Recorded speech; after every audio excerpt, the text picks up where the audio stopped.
All right, so for our second little conversation, we're going to do 3 of these, 1 each hour. Our second one, we're going to talk about our why this particular project we're working on right now.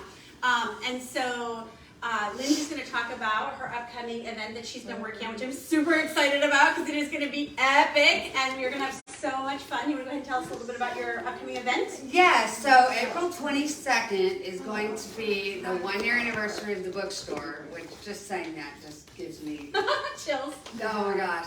The fact that I'll have been open for 1 year is crazy. So we're going to have several writers. We're going to do, I think, 6 or 7 writers? I don't know math. 7. 7. We're gonna have 11 to 6, yeah, right? that's right. Yeah. So we're gonna have 11 writers that are local writers here to the area, and then we're gonna be doing 7 giveaways, like little bags that are book related. And I'm not gonna tell you what it's. You're gonna have to show up to get it. No, you're gonna tell them a little bit about what's in the bags because I'm super excited about 2 of the things you created. So I'm gonna have very special bookmarks that I'm going to make, and then we're gonna have a coffee mug. And then we're going to have a couple other little things in there.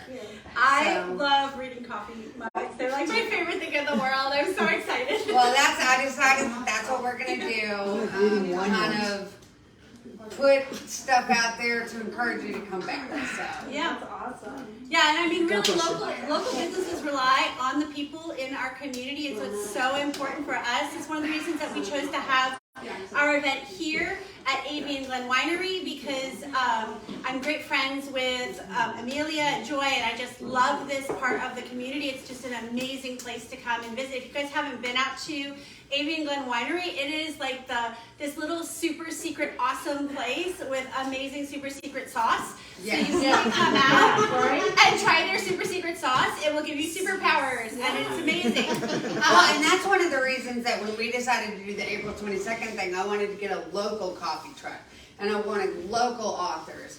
And, you know, I wanted it to be like, come to Smyrna, see what Smyrna's about, see what we do here. And not that I'm knocking other authors. I love authors. I mean, come look at my house. It's a fire hazard waiting to happen. But I feel like sometimes local authors don't get the spotlight that they should. And so I would love to have, someday in my bookshop, I just want to have a shelf of nothing but local authors. Well, and you know what a lot of indie authors have learned is that community is power. Yes. And so it's really important that we learn to pour into our community, into the people who have passion and dreams, pour into each other's dreams, and in that way we're also pouring into our own dreams. And I think that is such an important kind of mission statement and vision. For me, that's kind of my mission statement and vision is just this idea that I want to pour as much edifying love and support as I can into the people that I interact with every day. Same. Yeah, and I think, and that's part of what brought us together is that we kind of have this similar mission and vision and this love for reading and this love for like living in our heads and hiding away from all of humanity and community alone. It's like awesome. If there's a book in my hand, leave me alone. Unless you want to talk about books, then I'll put it down and we can talk about We're books. super friendly unless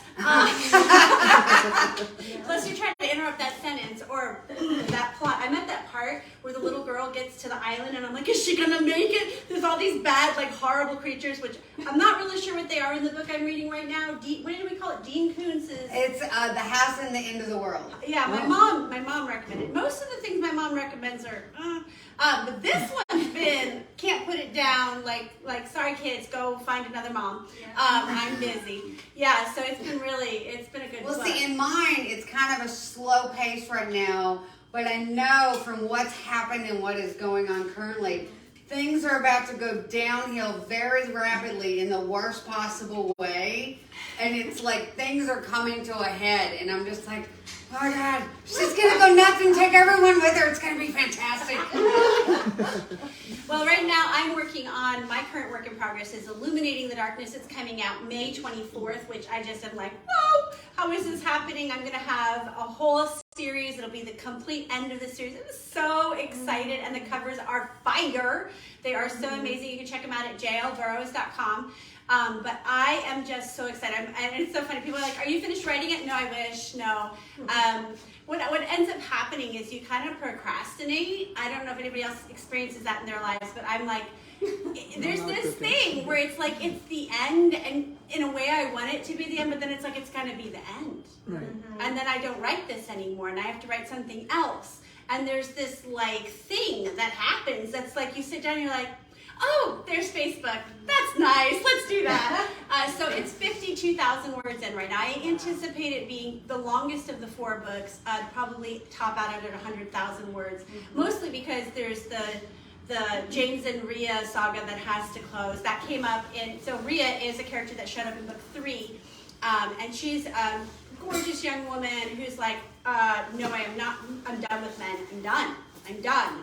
Like she's been hurt by her dad, she's been hurt by her fiance, and she's just done. And so James is madly in love with her, and he's like, but you can't be done. And so it's just one of those, like, they're trying to figure out how to be warriors while also like kind of in love, but she's like, no, and he's like, yes. And so that's kind of fun, and that's a whole thing I've got to wrap up. And then of course the Evie and Caleb romance is kind of like, that's got to come to I want a nice, sweet little ending there. So I'm working on that. And then there's the whole, like, demons are entering Earth, and we've got to figure that out part. So it's a hefty book, and I'm really enjoying writing it when I sit down and write it. But I'm also really enjoying these events. And so whenever I'm not pouring energy into that book, I am pouring energy into these, and it's really fun to get out amongst people who love it. And it's funny, as an author, and I think quite a few of us are in here, it's really easy to be antisocial, to just play with your pretend characters all day and be like, I control you, you shall hurt now, or you shall love now, or you shall, and there's this like, ba-ba kind of feeling that you have, which is super fun. And so then you get out around real people and you're like, I can't control you. And you want to go where? Out? No, I don't do that. Why? There's a thing? No, I don't care what the thing is. I don't go out. Like, oh, and you want money. Oh, no. Oh, honey. No. Yeah. So, like, it's nice to get out and have fun and be around people. Well, see, that's one of the things I love about the bookshop is because someone will come in and they're like, do you have this author? I've never heard of that author, but I will find you the book. And you end up going, oh, that looks good too. Oh, that looks good. The bookstore needs, and I'll walk away with 7 books when the person only ordered 1. I got you these other 7. You don't have to order them, but if you don't want them, I'm going to put them on the shelf, and I've got like 6 more copies for me to take home to add to my fire pit of books. I love it. Now, do you have an action scene to share? Yeah, so like I was trying to, it was one of those moments when you asked me and it was like, I've forgotten every single book that I've ever read in my entire life because I've read so many. But The Martian is a great example of an ending scene because you know everything's going to work out okay. I mean, it's one of those books. But you're reading it and your heart gets, and you're like, oh my God, this is never going to work. How? No way this is going to work. Everybody's going to die and it's going to be horrible. And so you're reading and you're going, oh God, oh God, oh God. And it was the same way in the movie that you know it's going to work out, but while you're reading, you're just, dear Lord, everyone is going to die. This is a terrible, and you're reading this action of them trying to go through this plan that sounds stupid. And then they do it. And impossible. I mean, I remember watching the movie. You want to do what? 4 years? How? What? But, and so you're reading this, well, this guy's doing this, and this ship is doing this, and Mark Watney has to do this, and they're all going to meet in this empty space with the rope, and you're, oh my God! But then it happens, and you're just, whew, you knew it was going to be fine, but you're about to have a heart attack reading the actual step-by-step to make this happen. I love it. I love it. Well, I am going to share an action scene out of my book 1. And it's funny because I was thinking about how I was, doing my children wrong and paying only attention to Hunted by Darkness. Rulers of Darkness doesn't ever get its cameo. Poor thing. I feel terrible for you. Aww. And then after, and really, honestly, I wanted to cheat on everybody and pull out something from Illuminating the Darkness. I told her not to do that. So yeah, but I mean, no spoilers. You got to start at the beginning, and so that's why I keep. But the other children don't quite understand. So, and you'll notice I'm not pulling from the beginning. It's like right smack dab in the Stop middle. breaking the spine. I'm not breaking the spine. I was gently spreading it, very gently. There was no breakage, I promise. A broken spine. Just don't look shows at this love. part. I will not be able to sit next to you anymore. All right, so this is, I don't even know what chapter 20. Most of my books are around 40 chapters, so this is like pretty close to smack in the middle. Evie's ferocious, well, it's called the title of the chapter, because I like books with titles, like the chapter titles, and then you can like go back and be like, oh, that's what that's referring to. Like there's like, it's like the like little kind of Easter egg. I agree, absolutely. Yeah. So anyways, it's called No Time to Waste. Evie's ferocious war cry rose above the melee and echoed across the battlefield as she sprinted towards Callie's side. Both sentinels soared next to her, stopping only when she skidded to an abrupt, horrified halt. James dared block her. She shrieked in otherworldly fury, and the earth responded, shivering as a fissure opened, yawning wide. For a teetering second, all around her, the world went silent. Little, tiny air molecules lined up, ready for her command. The flames along the wall, consuming the grass, burning the students, no longer crackled. Those who suffered burns no longer screamed, and the sky obeyed her command. She swiped her arm forward, and the evil darkness fell into the crevasse. She chuckled, the color of red, the sound of an avalanche, the wrath of a warrior. You see this, James? She swept another armful of darkness into the pit. You see? They were right. All along they advised, they said. My power would manifest at exactly the right moment. She approached him, and it did. Raising her hands, she plucked a wind shear from the atmosphere, drawing with it light and power, and she snuffed out James's flames. In one move, she purged the ground with the creeping fires escaping the inflamed building. She brought sweet relief to the students battling the blaze. Her power easily trumped James's. It trickled through her like water. It dripped off her fingertips. She loved it. She craved it. It was her.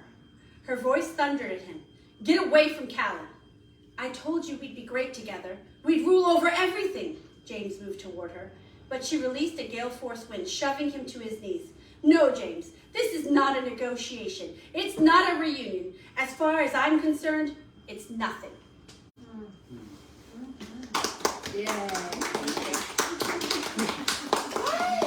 Probably my favorite scenes are writing action scenes, which I realize I don't quite fit into like girly girl, whatever. Because I was like, people are like, what are you good at writing? I'm like, war battle scenes? And they're like, huh, really? And I'm like, yeah. And then they're like, well, where's your Christmas scene? Oh, holidays. Nope, none of those. Forgot about those. I'm talking to the generation that was raised by Buffy the Vampire Slayer. Vampire Slayer. So almost as you're much fine. as Angel. Almost as much as Angel. Spike. Spike. Mm. Oh, yes. Love it. So yeah, I love action scenes. I feel like, it was funny because we did this whole like February romance kind of thing in one of my events, and it was like a romance scene. I was like, yeah, but I mean, like, I like it when they're clashing and they're fighting and they're arguing, and I feel like true love isn't just this like soft, gooey feeling. It's like when you love someone enough to fight them for what is right. Yeah. And maybe stay beside them even when they don't do what they probably should do. So that's kind of like my take on it. Mm-hmm. So anyways, open up to questions for anybody about what we do. Yes, ma'am. I'm not shy. Go ahead. Go ahead. What do you find the hardest part of the writing process? Oh. Besides all of it. Well, narrow down to. It's between the blank page. I really, really find a blank page to be quite the arch nemesis. Just because, like, when you're approaching it and you don't quite yet have what you want, you can sit there and it can be very intimidating. It's between that and then on the flip side of that, it's the never-ending revising process that just is like an endless desert of nothingness. And you go from like, oh, I fixed this and it's so sparkly to, oh, there's another page. How did that happen? Why do I write these long books? Like, what am I thinking? So those two, now I do though love the aftermath of the revising process, where I get to be like, oh, I wrote that. Yeah. That's actually kind of not so bad. So that's a nice feeling. But like getting through the revision process, like The actual writing of a novel for me takes anywhere from 2 to 3 weeks. So that's like getting it down. Full time, I assume. No. I'm a full-time teacher. Oh. I also homeschool in the evening, so I write only at night. Wow. Oh, wow. Yeah, and I dictate. So like I write, I have a whole process where I record myself talking, and I don't dictate into the transcription service, but I dictate into a recording. Then I play the recording. It's really funny. The whole house has to get quiet. I'm like, okay, shh, it's playing. And then the recording goes off, and I have that transcribing, and then I copy and paste that over to a Google Doc, and it's a hot mess. But see, because I recorded it in the first place, I can go back and listen to it and be like, oh, that's what that means, you know? Why is there a random number here? Like, where did that come from? It's like, you know, the transcription service is good, but it's not great. So yeah, I forget what the question was. Where was I going? What was the hardest part about writing? No, it was somebody said something after that, right? No. Oh, she was making a comment that you do it full time. Oh yeah, no, that's how I'm fast. I am fast. Well, part of that's I grade 150 papers a week. Wow. And so when you grade at that level, the revising, I can revise pretty fast. Like I can look at it and be like, why did I write that? And it was so funny. I was working with one of my students, and I had pulled up what I do, because I was like, no, but this is what it looks like. Like, because she was upset. They get their feelings hurt in school when they get a paper and there's all these comments, and I'm like, oh, no, this is good. Right. It is good when you have somebody pouring into your Right. work. And so I pull up my editor's feedback, Right. and I show her, like, I actually hire an editor based on how many comments they leave. So I will go like, okay, if there's 3 different editors, I will send each one a 2,000 word sample. And then when it comes back to me, I look at how many comments they've made. If one does 94 and another does 294, and I'm looking at the two going, okay, these, and then I evaluate, you know, is the feedback good, or did they make like 3 comments to put a comment in for a comma? But I look for that, because the more they're pouring into it, the more feedback I'm getting. And then I sat down and taught the child and said, you know, you'll also notice I don't just take what people say. I said, because that's how you end up. There's a meme going around on Instagram right now with a pizza. It has like chocolate syrup on one side with M&Ms, and then a turkey on the other half with like a little. And it's like, this is what it looks like when you take everybody's feedback. And Right. it's true. Like, you have to Right. stay true to the vision Oh. of. I know. Sorry, just the mental It's so image. gross. I know. I mean, it's going around. I was like, I'm not posting that. Gross. But it really is true that it can ruin, like, if you don't stay true to your vision. And so I'm working with my students right now, teaching them how to write poetry. And, you know, I gave one of the students feedback, and you could see her kind of be like, oh, I've got to fix that. And I said, now pause. Don't fix it, because what I had said to her was, I thought you were going this way with it, and I was really excited about it. And then you kind of went this other way, and I was confused about where you were going. And I said, that's okay, but you need to decide and make it clear what you're trying to get across with this particular poem. And so she's like, well, I can make it about this thing. And I said, No. just because I said that does not mean you change what your purpose was for this poem. You have to protect your creative Identity. yeah, exactly. But at the same point, you have to recognize, like, hey, if someone says there's something that doesn't work for them, you need to go back and look at what your solution is for that. Right. Not their solution. Right. And I have to do that with editor feedback. But I'm really excited. I just found this really awesome editing group, and I am so excited because they're very affordable. Because it can be, I mean, you're looking at developmental edits can be up to $5,000. No indie author has that. Well, I mean, some, but they've already made it. You know what I'm saying? Like, they're not at the beginning. They're at the middle of their career. And so these guys are really good. I'm very blessed to have found them. Cool. Any other questions? I know, I kind of. No, Sorry. No, I love it. Do you see that? Like, I just kind of Oh, rose up and I was stop. like, the teacher in me has arrived. Stop. You're fine. I am used to the sound of my own voice when I'm teaching, I have to say. Any other questions? Okay, cool. Do the giveaway. Okay, I know you're on it with this giveaway. I know. Did you get a chance to sign up? No. Well, let's come on and get you signed up before we do a giveaway. Yeah, go ahead. So you sign in here, and then here's your You guys ticket, and are at good the for this? bottom is a little giveaway slip. You